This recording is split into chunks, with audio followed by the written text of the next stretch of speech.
Hello, you guys. So, we need to talk today. I have some thoughts on this week and the overall, I don't know, just everything that's going on. Um, I think that I'm currently experiencing a little bit of toxic ritualistic reinforcement from the reductive side. Um, which I've found that to be interesting, like since I was getting towards really when I was in the mid era, I feel like I got it from all across the spectrum. As I got to just average, that's where you get a lot of Anna going on. You get like the Annas freaking out because then they get competitive and they get weird and they get like, they're very like caught up again with these ego issues. There's a lot of ego issues within the TR. And obviously, people act like I'm dumb. They act like I don't understand what my channel covers and why I don't understand why certain haters have every reason to hate me because I undermine what they believe on a daily basis. And it always makes me laugh when it comes to this, but I think it's honestly just I've been experiencing a little bit of a glow up. Now, what does that mean? It means in general, I look better. I think that there's a few things that have all kind of aligned. The stars have aligned, so to speak, where basically I lost enough. I downsized enough to where I started to look better. I told you guys in the last video, I made it to the mid of average. Then I changed my glasses. So I got a different glasses color. And then I got brown instead of black. And then I also was not as anemic. So then I started to have like, I don't know, color to my face, all these things. And then also too, my hair is covered up because I've been wearing hats because it's cold. So people can't look at my hair that's thinner because of weight loss and all this stuff. And they can't point to that and be like, oh, that doesn't look as good. So when you combine it all together, it created a glow up. And what that means is like, also too, like my body comp doesn't matter as much because it's cold. So it's like you wear sweaters, you cover up, you do all this stuff so you look better in clothes, especially from a downsizing perspective, especially if you have some body comp issues, which I do. So I wouldn't look as good in summer, but in the winter I do. So you have all those factors combining, and then plus I have been trying harder with fashion and stuff, and there's a little bit of a glow up. And so when I'm in public now, I get a lot of people looking at me now. And I've literally had people bowing their heads to me. Like I shit you not. People literally bowing their heads. Like pretty often. So it's like I'm walking in public and they're like, oh, excuse me. Oh, excuse me. But literally bowing their heads. Like all different kinds of people. And then people just looking at me a lot more just in general. And so I'm like, okay, I don't have like people talking to me all the time or whatever. If anything, that's actually come down a little bit, which I appreciate because I'm introverted. So I actually like that people talk to me less. So I don't know, could be a lane for my introverts. If you look good enough, then people don't see you as approachable. So then they'll stop talking to you, especially because I have like a little bit of an RBF going on. And that has been pretty effective, basically. However, online, it's a different story. I think online, when you start to look better or you start to be successful or you start to have certain things, then people start to all of a sudden have things to say, or all of a sudden your personality is off-putting, even though it's literally always been the same. I've never really changed that much. There have been certain phases where I've been quieter. Like I was quieter in the Lana era because I was so tired. And I just couldn't fight as much. And then I was very, very, very in depth. Whereas now, like, I'm on the way out. So I'm kind of back to basics and I'm back to me. I'm back to being a fighter. I'm back to being all these things. And it's been really interesting to experience this moment. I think what I want to say to you guys, especially those that are toxic ritualistic or people that are worried about this, don't be worried about it. By the time you get here, your brain, everything about you is so much more stable that you can handle it. I guarantee you, you're going to be able to handle it. You're not going to give a fuck. You're not going to care. I am super emotional. I'm a very reactive person and I don't even care at all. I get that I'm introverted. Maybe that's part of it. I don't know. I'm not really a people pleaser, but it's probably not going to be as bad as you think. Like, I think we tend to build it up in our head. Oh my gosh, everybody's going to try to humble me. It's not that much. It's not that big of a deal. It's there. The salt mines are fully activated at this point. And I think that it goes deeper than even just weight or looks or whatever. I think we're currently in a time and place where, I don't know, maybe it's always been this way. It's been this way my whole life. So I don't even know if it's really about the time. But there's a lot of people that cannot stand people who are confident, or they cannot stand confidence. And I think that when people are more so in shape, they are assumed to be more confident. And what that does is it bothers people who are not. Because when you see somebody who's confident, and you're not confident, it triggers you. It makes you feel like, oh my gosh, I'm inferior in some way, or I'm this or I'm that or whatever. And again, there's a lot of like, I don't know, people put too much on confidence. I don't know. Maybe that's just me as somebody who is relatively confident. Maybe that's why I feel that way. I don't know. You know, I've always been that way. Even when I was a kid, like I've always been somewhat confident. So I don't know. And because of that, I've had a lot of attempts to cut me down, to shut me up, to this, to that, right? Like there's all these different things I've dealt with from a lot of people. And I think that was definitely a part of a toxic ritualistic drive, which I'm now seeing. I think that there are a lot of people in society that they do not like it if you don't go with the crowd. They don't like it if you have something different to say, if you have questions that they don't have the answers to, or if you bring up inconsistencies in their logic, or you bring anything up, people don't like it. And then they don't like you. And I think that it's important to understand, like, when it comes from a toxic ritualistic perspective, when you start to glow up post downsizing, it is a massive, like, bubble bursting of a toxic ritualistic person, because you have to remember they all believe it's not possible. It's impossible. And even people that are overly reductive, they're like, oh my gosh, if I were to ever become fat, it could never change. So I have to do everything I can to not, right?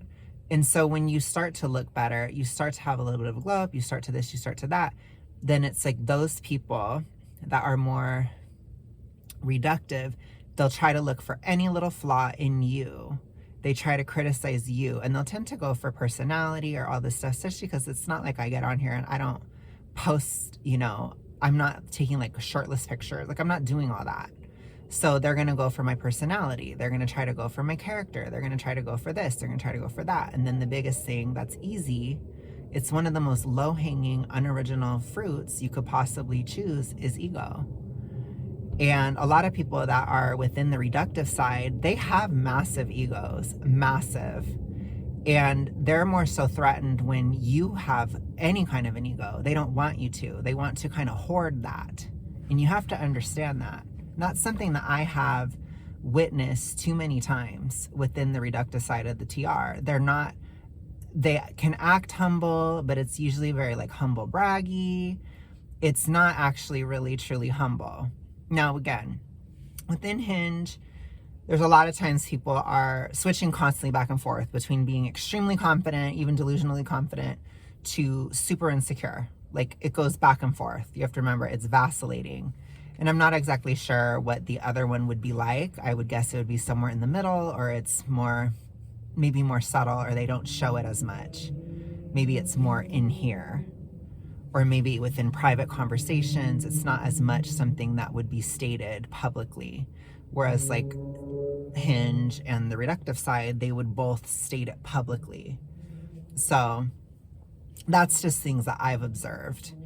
And so it's like, when you start to brush up against this, you have to understand that most of the people who are saying things like that, they probably have some kind of internalized issue. Like, I noticed that my most recent hater, I looked at her profile picture and she looked very, very, very thin. Very thin.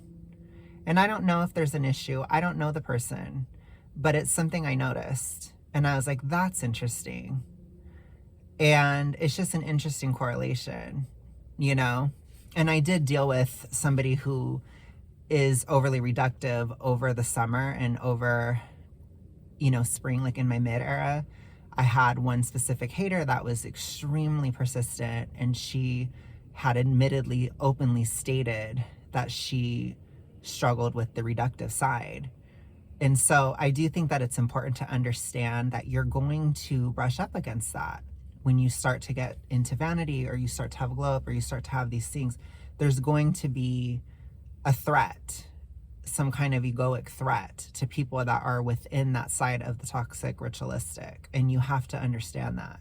And you're going to be brushing up against it. You're going to be reinforcing or disenforcing what they believe. And so it's kind of weird.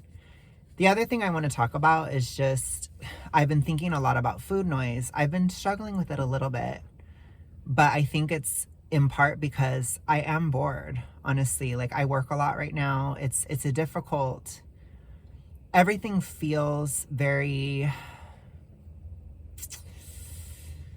delicate, I guess, in a way that's uncomfortable. It's like I have to be very careful about my reverse dieting process. I have to be careful about my finances. I have to be careful about, you know, everything. It feels like interpersonal relationships, like all of it. I am considering my public persona, all these different things right now. There's just a lot. There's a lot of plates turning, and I feel like there's a very fine line that I have to walk, and that's difficult for someone like me, you know. And it's like, I feel like that's where food noise thrives, is when you're in like a little bit of a high pressure situation, but it's not a bad situation. I'm not in a crisis. I'm not even not doing well. I'm actually doing pretty well.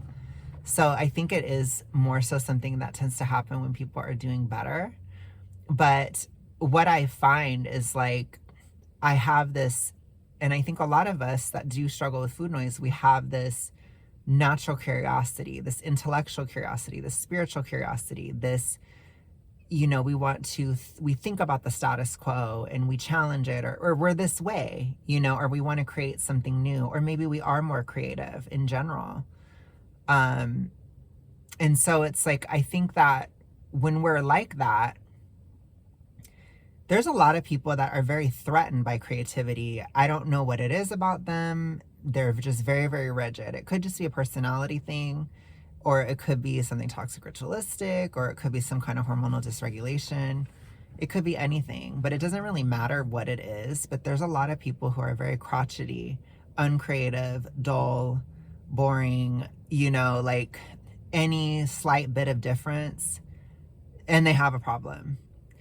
And they're the kind of people where it's like, if you disagree on something, they cannot handle that you disagree on something. And I'm not talking about any specific, you know, political or religious position. This happens across all of them, literally all of them. It's a quality of person. And I feel like, for me personally, I have always struggled with that kind of person.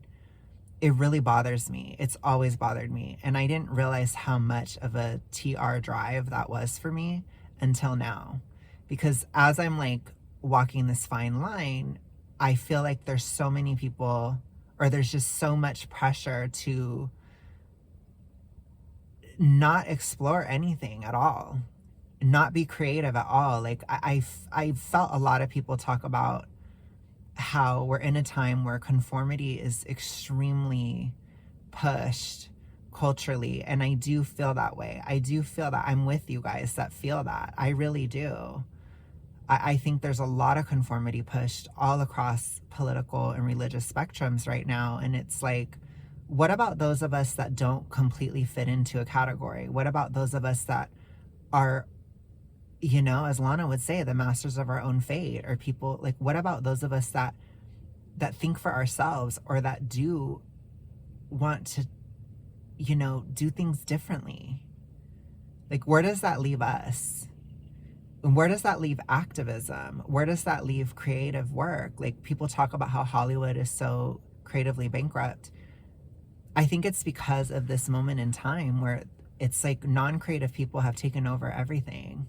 Even creative aspects or creative industries, they've taken over. So there's no creativity. And then everybody just constantly hyper judges and is hypercritical on everything. And then nothing, it's like those people have to either fight against an onslaught of bullshit or they give up. And then there's less and less and less. Like, when I was growing up, there was so much creativity. There was so much good media. There was so much good like content, or like music or albums or movies, television shows, books. Like, there was so much creativity, and now it's like all the same thing over and over and over again. And there's nothing, like, nobody's willing to take a risk. And so that's something that I'm personally going through, is like, I am a person who will take a risk. Doing this channel was a risk. You know, I had to take so many leaps of faith on this journey, and it worked out. Everything I said I could accomplish, I've accomplished. And that was a huge gamble. I could have completely failed and none of this would have happened, especially if you think about like my perspective from 3 years ago. Or, you know, it's like, I would have been like, oh my God, I could totally flop. Like, I had never been successful at maintaining downsizing ever in my entire life. I had so many years of failure in a toxic ritualistic cycle. I had no reason to believe that I would succeed publicly, but I did, and I did it. And then it's like taking a huge leap of faith, being successful in that, and then feeling any kind of accomplishment. You have people that are trying to tear that down, and it's because they don't have the faith. They don't have the ability to take a risk. And it's like, I just wish that those of us that do would do it more, because the more that we take risks and the more that we do things, the easier it is for other people to do stuff. Because I don't want to live in a stifled, uniform world. I don't want to live that way. I'm not that person. I don't want that for anybody. It's just, ugh. You know, that is so gross to me. Like, I can't think of something more nightmarish. And I feel like it's not even like, and I feel like when I say that, people only think about it in terms of your outfit or like something like that. And it's like, I don't give a fuck about an outfit. Like, I'm talking about like I want to see you write a good movie. I want to see somebody actually like have an intellectually stimulating conversation, or actually have a new idea brought to politics that's actually different or actually new, or even a religious discussion, something actually different, or even something like anti-fat acceptance that's actually different, that's actually good. Like, I just mean it even intellectually, like, or philosophically or anything. It's like everybody believes the same things now. I don't know. Maybe it's always been that way. Maybe I just didn't notice because I was in my own issue, or maybe I just was, you know, going into oblivion because I was so incredibly bored with everybody's ideas. I mean, I know that sounds really like condescending, but I don't really care. It's a fact. Like, how often do you hear something actually new?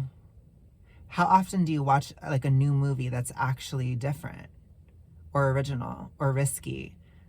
It's like most of it is just kind of mid, or it's just okay. Like, when was the last time you watched something and it was like really riveting versus what you used to watch like 10 or 15 years ago? You know what I mean? And it's not to say that like there's nothing good out there. It's just, I feel like what's creative and different and interesting is not promoted by the collective. It's stamped out or judged or ridiculed to death, to where there's no incentive for any kind of original thought. And it's like everybody is so money focused that they're like, well, this original thought doesn't make as much money, so I'm just going to do this instead. And it's like, I just don't want to be that way, and I shouldn't have to be that way. And it's like, I don't know why I have people on my channel trying to push me to be the same as everybody else. It's like, a lot of people do the cold logical thing when it comes to this issue. Why do you need me to do it too? Why can't somebody do something different? Like, why does everybody have to be the same? And it's just, it's something that has been so annoying to me. And like I said, I don't mean it in terms of an outfit. You don't have to dress different or have, you know, all this different color hair or whatever. You don't have to do that. But it's like, sometimes I wonder if that became such a trend because people are not allowed to be different inside. And it's like, I'm not as interested about the outside. I'm interested about in here, having different ideas, or even like, I don't know, just being creative at all. Like, where are my creatives, you know? I don't know. And it's like, even like people will be creative and then they feel the need to like insert talking points from whatever they're supposed to believe in into something that's not even relevant. And it's like, it just becomes so boring. You know what I mean? And so to me, it's like, I just don't know. I don't know. I don't know if it's that I'm getting out of the deficit, so I'm seeing this, or if it's that this was part of what bothered me. This is part of what fueled my food noise when I was younger. Because it's just, there's a lot of things where it's like, you either have a disaster, or when things are stable, it bores you to tears because there is no actual like entertainment, or it's very limited. That's how I view it. And I don't know if that's just me. Maybe it is just me. Maybe I expect too much. I don't know. I mean, I think that that's a fair criticism. I don't know. Maybe I'm like really trying to, I don't know what I'm trying to do, but I'm just saying, like, it's something that I've noticed, and it's like, I know I have to like find that in the world. I know it's out there. I just haven't found it. I haven't looked deep enough. I haven't, you know, maybe I'm a part of the problem. Maybe I'm looking too much at super mainstream things, and I need to look deeper at like smaller creators and different stuff like that. It's just, it's something that I have to think about, because it's like, even something like YouTube, it used to be so fun. And it's like, it can still be fun today, but it's not as fun. It just isn't. So I don't know.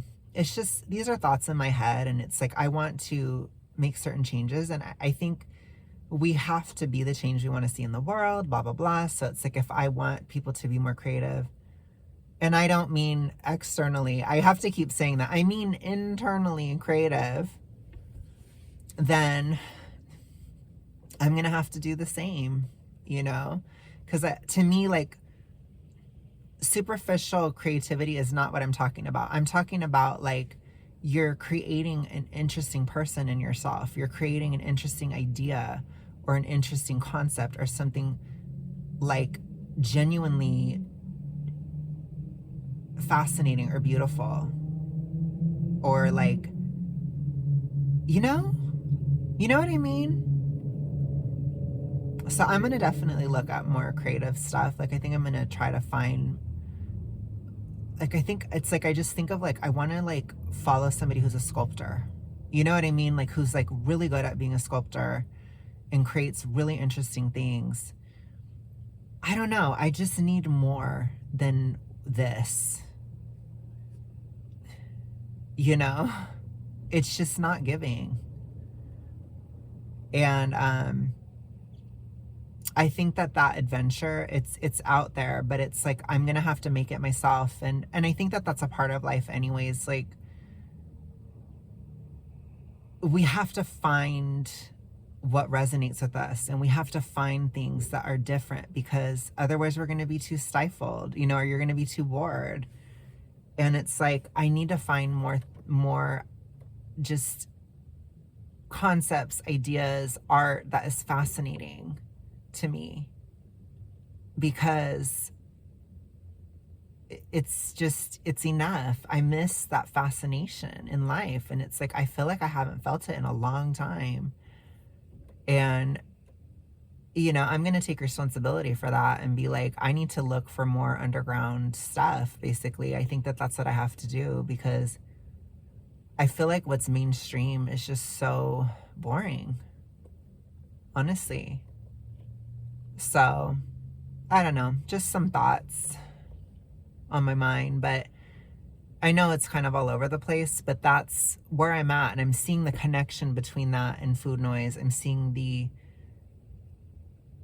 some of the triggering and all that stuff of certain people. And just to kind of wrap it up, I have to process all these things and figure it out. And, you know, I'm really going into a whole new era in my life, because I'm not going to be doing the deficit anymore. So it's like I'm still finding new ways to move forward. And hopefully I can find that adventure next year, because I need more. I need more in my life, especially as I start to get more energy. I just do. And I think that that's okay to say. And I think that it's become so taboo to be like, I need more in my life. And I think that I'm going to say it. I need more in my life, you know? And hopefully, state an intention, start moving towards it, and it happens. But that's where we're at. So I will talk to you guys later. Have a good one. Bye.